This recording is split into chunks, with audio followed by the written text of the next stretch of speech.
안녕하세요. 김원준입니다. 서울시가 가구소득과 미취업기간 등을 기준으로 청년들 구직 활동을 지원하겠다며 월 50만 원 한도로 지급하는 청년수당 클린 카드라는 게 있습니다. 이 카드로 노래방, 소주방, 영화관 등도 이용 가능하다며 보수 진영에서는 진작부터 문제 삼아왔습니다. 지난달에는 구체적으로 용처 제한의 항목까지 제시했었습니다. 학원 수강료, 시험 응시료 등으로 제한해야 한다는 거죠. 이런 이슈가 있으면 보수 매체는 이 카드로 모텔까지 결제 가능하다며 제목을 뽑습니다. 그런데 말이죠. 가구 소득이 낮은 미취업 기간이 길어진 청년들이 취업이 늦어져 형편도 어렵고 스트레스 받다가 소주도 한잔하고 영화도 한 편 보고 그리고 연인과 사랑도 할 수 있어야 그게 최소한의 사람답게 사는 꼴인 거죠. 미취업이 범죄가 아닙니다.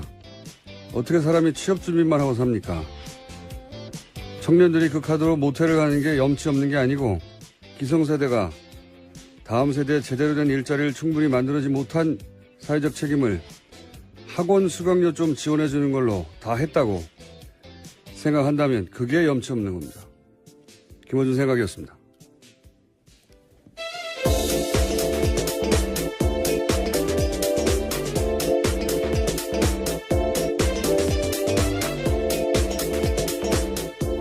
시사인의 김은지입니다.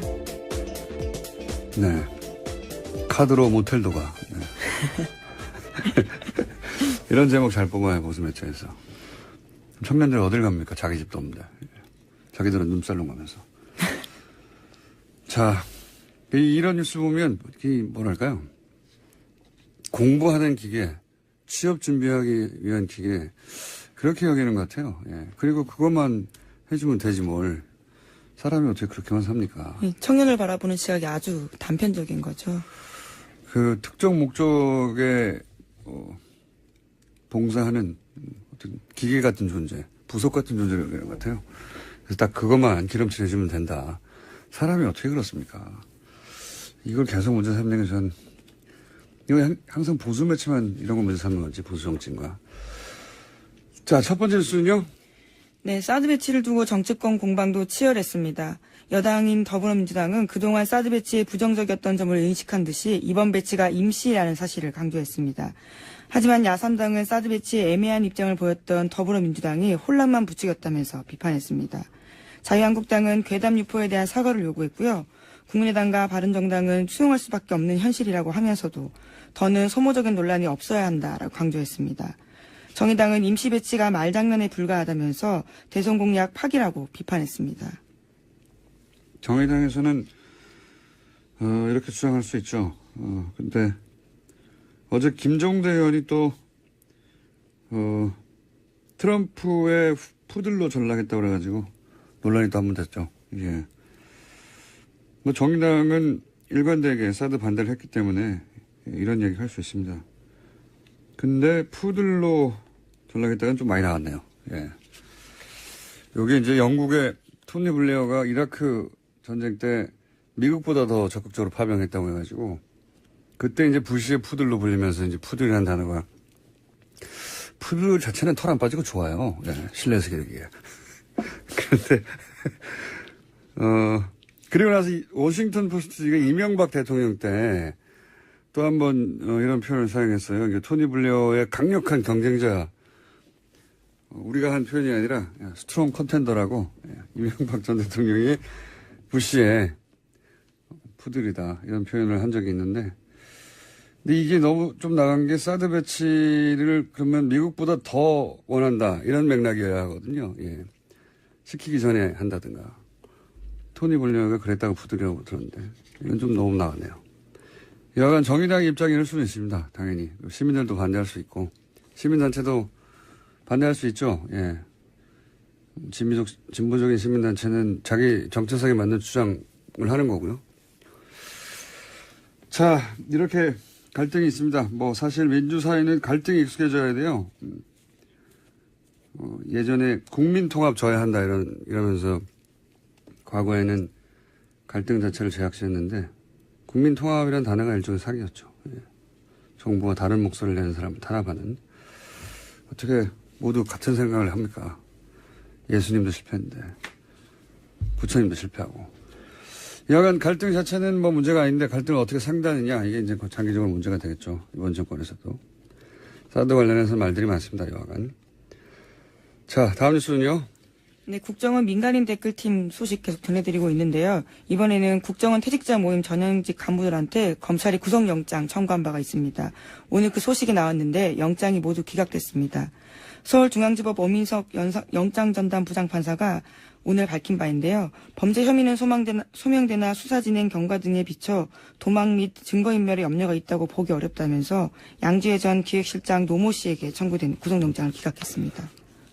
오민석 부장판사는 우병우 영장 기각한 분 아닙니까? 네, 첫 번째 영장을 기각했던 판사입니다. 첫 번째, 두 번째 영장이 모두 기각된 바가 있는데요. 네. 아, 또 이정열 전 판사님이 소환이 돼야 되겠네요.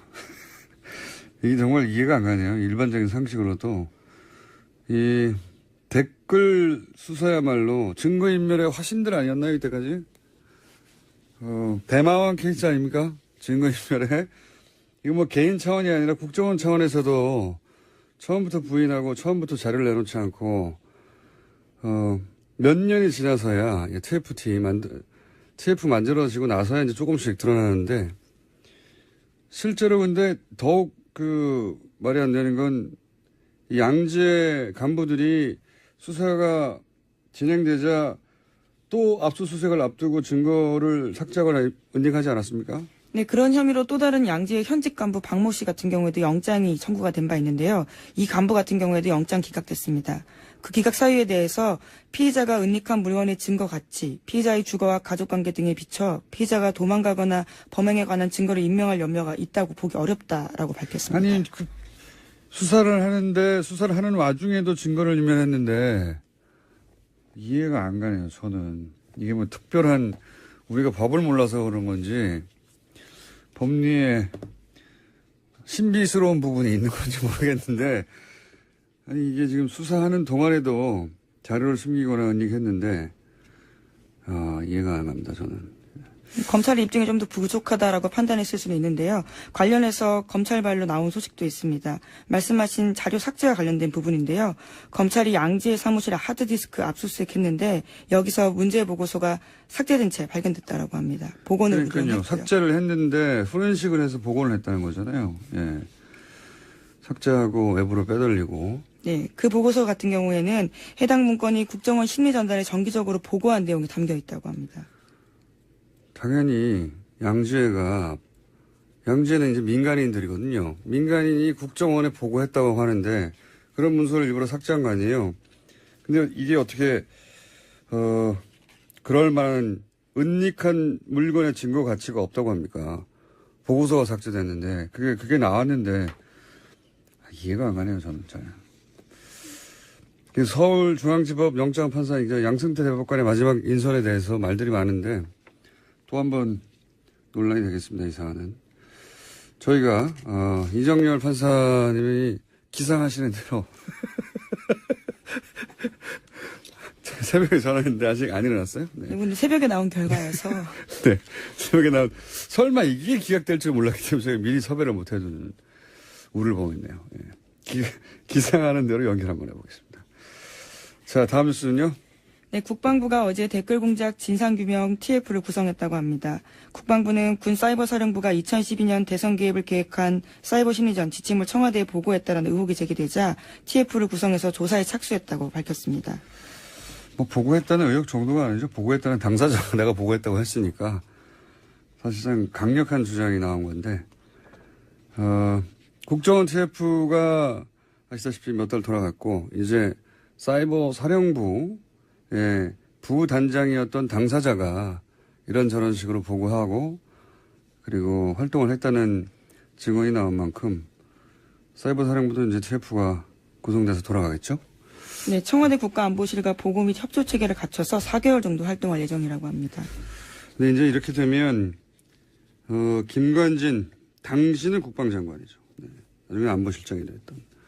사드하고도 뗄래야 뗄 수 없는, 사실상 사드는 김건진 주도하에 들어온 게 아니냐고 하는 지적이 많습니다. 그리고 새 정부가 들어서고 나서도 제대로 보고가 안 됐다고 하는 갖가지 논란의 한 중심에 있는 분인데 이번에 사이버사 댓글 공작이 공작으로 끝나는 게 아니라 당시 사인을 받고 보고했다는 문서가 나왔다는 거죠. 네, 어제 말씀드린 뉴스인데요. 청와대로 보고했다는 거죠. 몇 분이 떨고 있겠군요. 자, 다음 수는요. 네, 최순실 씨의 변호인을 맡고 있는 이경재 변호사가 정유라 씨의 변호를 더 이상 맡지 않기로 했다고 합니다. 그러니까 변호사에서 사임을 한 건데요. 이 변호사는 지난 6일에 서울중앙지검에 정 씨의 변호사를 사임하겠다는 내용의 사임계를 제출했다고 합니다. 네. 다른 내용 진행하기 전에 요즘 문자가 이게 유행이군요. 아직 황교익 선생 코너 나오지 않았는데 오늘도 역시 시원하십니다. 이런 문자 나오고 막 여기 나오시는 게스트들이 자꾸 이제 개편 시간이 다 오다 보니까 본인들의 지인들과 친인척을 이용해서 아직 방송이 아직 안 나왔는데 오늘 방송도 너무 좋았어요. 이런 문자가 너무 많이 오네요. 네. 자제해 주시고요. 최순실 씨, 뭐랄까요, 이게 가족사가 반복되는 듯한 느낌 한번 이야기한 적이 있는데 1세대에서 2세대로 재산이 넘어가는 과정도 굉장히 큰 의혹들이 제기됐었죠. 최태민 씨 아들 최재석 씨가 최태민 씨의 독서서를 제기했었죠. 1세대에서 2세대로 재산이 넘어갈 때 그런 큰 의혹이 있다. 밝혀진 바는 없습니다. 근데 구체적인 증언이 있었었는데 저희 방송에서도 다뤘었고. 근데 2세대에서 3세대로 넘어가는 저는 이제 이게 단순히 정유라 씨와 변호인단이 서로 뜻이 맞지 않다가 아니라 2세대에서 3세대로 재산이 넘어가는 과정의 갈등, 재산 갈등이 본질적인 거라고 보여집니다. 네. 그런 얘기도 일부 나왔었죠. 정유라 씨와 최순실 사이에 재산에 관련해서 주고받는 대화 일단락이 등장한 적이 있는데 본질적으로는 재산 갈등인 것 같아요. 어떻게 전개될지 굉장히 흥미진진한 부분이 있습니다. 네. 자, 이 뉴스는 저희가 한번 따로 집중적으로 취재를 해가지고 저희 단독이나 특종을 한번 보려고 노력해 보겠습니다. 네. 주진우 기자를 시켜서. 자, 다음 뉴스는요? 블랙리스트 관련된 뉴스도 나왔습니다. 박근혜 전 대통령의 블랙리스트 지시 의혹과 관련해서 김종덕 전 문화체육관광부 장관이 법정에 섰습니다. 여기서 박 전 대통령이 지시가 있었다라는 증언을 한 겁니다. 어제 재판 증인에 출석해서 한 말인데요. 관련해서는 구체적인 증언을 했습니다. 2015년 1월 9일에 대통령이 불러서 갔다라고 하는데요. 당시에 박 전 대통령은 영화 제작하는 사람이 문제다. 잘못된 영화를 보고 젊은이들이 잘못된 생각을 한다. 정치 편향적인 영화에 지원하면 안 된다. 관리를 잘하라. 이렇게 이야기했다라고 합니다. 이 워딩이 너무 명시적이고 구체적이에요.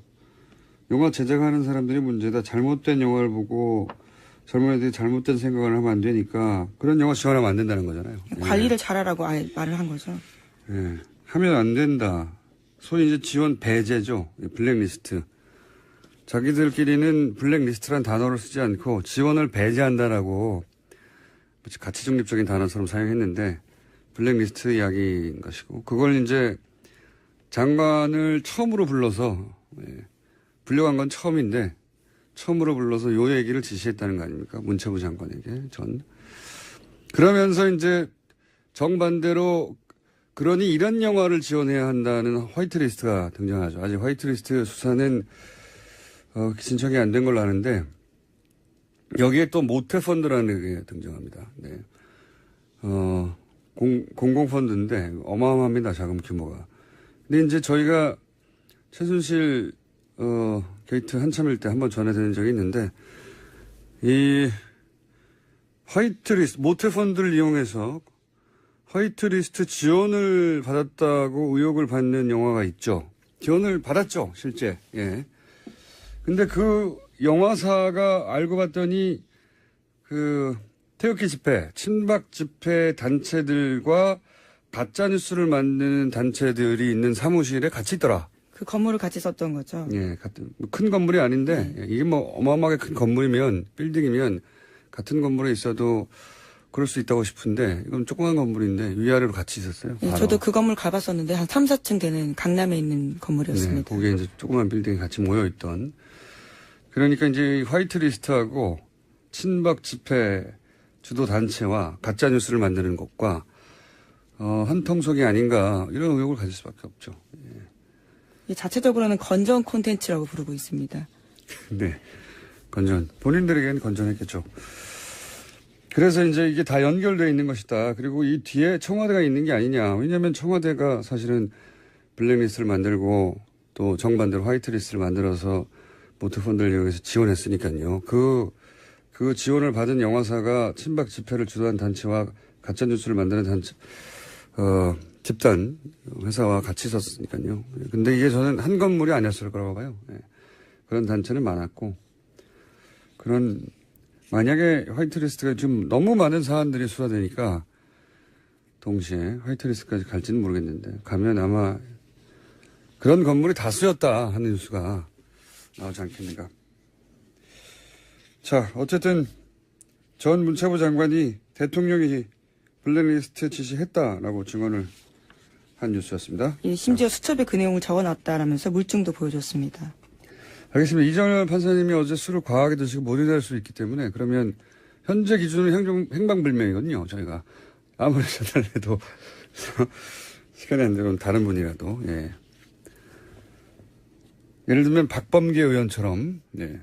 최고위원이지만 수면에서 깨어났을까지 확실시 되는 분에게 저희가 연결한다든가 노력해보겠습니다. 다음 뉴스는요? 네, 검찰이 한국항공우주산업 그러니까 카이를 압수수색하던 날 친박계 이정현 의원이 그 자리에 있었다라는 사실을 경향신문이 보도했습니다. 어제 이 의원의 조카가 조작된 점수로 카이에 입사했다라는 사실을 말씀드린 바가 있는데요. 하필이면 그날 이 의원이 거기 있었던 거죠. 하필이요. 예. 이게 이제 우연이면 이정현 의원은 제가 보기에는 로또를 자주 사시는 게 좋겠어요. 예. 하필이면 방산비리로 업체를 압수수색하는 날에 예. 그런 날은 뭐 10년에 한 번 있을까 말까 하는 거거든요. 이 업체가. 게다가 그 본사가 서울에 있는 게 아니라요. 경남 사천에 있습니다. 그런데 이제. 그리고 자신을 의존할 사장이 없는 날이지 않습니까? 보통은 사장이 있는 날 오는데. 그리고 이제 수많은 업체 중에 하필이면 본인이 조카를 취업을 청탁해서 부정 입사시킨 딱 그 업체를 하필 그날. 이런 우연을 만들어내는 기술이면 저는 로또가 가능하다고 봅니다. 부럽습니다. 예, 물론 본인의 해명은 있는데요. 현장 방문을 돌아가면서 하고 있었기 때문에 그때 그 자리에 있었다라는 겁니다. 이유야 뭘 못했겠습니까? 예. 어쨌든 이건 이제 우연이라고 주장하시는 거죠. 예. 굉장히 부럽습니다. 로또를 사시는 게 좋겠고요. 근데 이제 본인 조카를 부정 입사시킨 요 사건 자체는 이미 수사가 들어가서 네. 아마 결과가 나올 것 같습니다. 하여튼 그 업체에 갔다. 근데 그 업체가 또 하필 압수수색 당하는 날 아침에 가셔가지고 어떻게 그 소식을 알았는지. 자, 일단 여기까지 하겠습니다. 감사합니다. 시사인의 김은지였습니다. 감사합니다. 단편적인 거죠. 그 특정 목적에 봉사하는 어떤 기계 같은 존재, 부속 같은 존재가 되는 것 같아요. 그래서 딱 그것만 기름칠해주면 된다. 사람이 어떻게 그렇습니까? 이걸 계속 문제 삼는 게 전 이거 항상 보수 매체만 이런 거 문제 삼는 건지 보수 정치인가. 자, 첫 번째 뉴스는요. 네, 사드 배치를 두고 정치권 공방도 치열했습니다. 여당인 더불어민주당은 그동안 사드 배치에 부정적이었던 점을 인식한 듯이 이번 배치가 임시라는 사실을 강조했습니다. 하지만 야3당은 사드 배치에 애매한 입장을 보였던 더불어민주당이 혼란만 부추겼다면서 비판했습니다. 자유한국당은 괴담 유포에 대한 사과를 요구했고요. 국민의당과 바른정당은 수용할 수밖에 없는 현실이라고 하면서도 더는 소모적인 논란이 없어야 한다라고 강조했습니다. 정의당은 임시 배치가 말장난에 불과하다면서 대선 공약 파기라고 비판했습니다. 정의당에서는 이렇게 주장할 수 있죠. 근데 어제 김종대 의원이 또 합니까? 청년들이 그 카드로 모텔을 가는 게 염치 없는 게 아니고 기성세대가 다음 세대에 제대로 된 일자리를 충분히 만들어지 못한 사회적 책임을 학원 수강료 좀 지원해 주는 걸로 다 했다고 생각한다면 그게 염치 없는 겁니다. 김어준 생각이었습니다.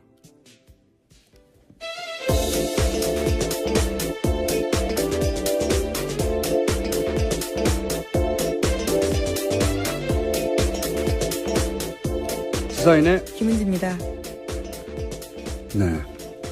카드로 모텔도 가. 네. 이런 제목 잘 뽑아요, 보수매체에서. 청년들 어딜 갑니까? 자기 집도 없는데. 자기들은 눈살롱 가면서. 자, 이런 뉴스 보면, 뭐랄까요. 공부하는 기계, 취업 준비하기 위한 기계, 그렇게 여기는 것 같아요. 예. 그리고 그것만 해주면 되지 뭘. 사람이 어떻게 그렇게만 삽니까? 청년을 바라보는 시각이 아주. 안녕하세요. 김어준입니다. 서울시가 가구소득과 미취업 기간 등을 기준으로 청년들 구직 활동을 지원하겠다며 월 50만 원 한도로 지급하는 청년수당 클린 카드라는 게 있습니다. 이 카드로 노래방, 소주방, 영화관 등도 이용 가능하다며 보수 진영에서는 진작부터 문제 삼아왔습니다. 지난달에는 구체적으로 용처 제한의 항목까지 제시했었습니다. 학원 수강료, 시험 응시료 등으로 제한해야 한다는 거죠. 이런 이슈가 있으면 보수 매체는 이 카드로 모텔까지 결제 가능하다며 제목을 뽑습니다. 그런데 말이죠. 가구 소득이 낮은 미취업 기간이 길어진 청년들이 취업이 늦어져 형편도 어렵고 스트레스 받다가 소주도 한잔하고 영화도 한 편 보고 그리고 연인과 사랑도 할 수 있어야 그게 최소한의 사람답게 사는 꼴인 거죠.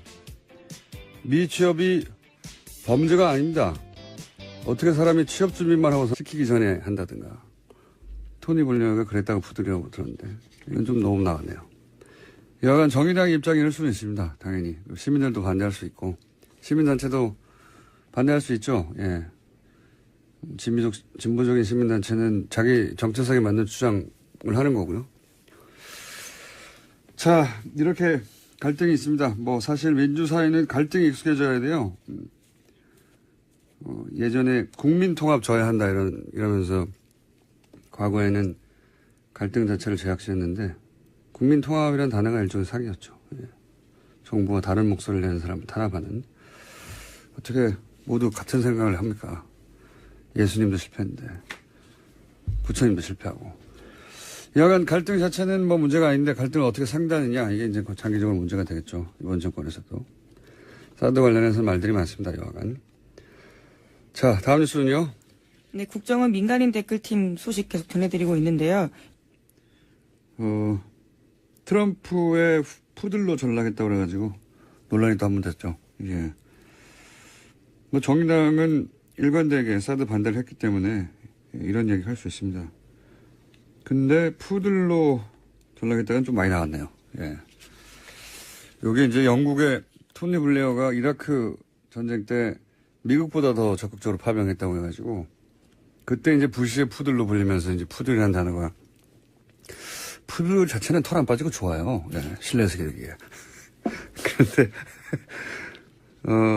그리고 나서 워싱턴 포스트가 이명박 대통령 때 또 한 번 이런 표현을 사용했어요. 이게 토니 블레어의 강력한 경쟁자. 우리가 한 표현이 아니라 스트롱 컨텐더라고 이명박 전 대통령이 부시의 푸들이다 이런 표현을 한 적이 있는데 근데 이게 너무 좀 나간 게 사드 배치를 그러면 미국보다 더 원한다 이런 맥락이어야 하거든요. 예.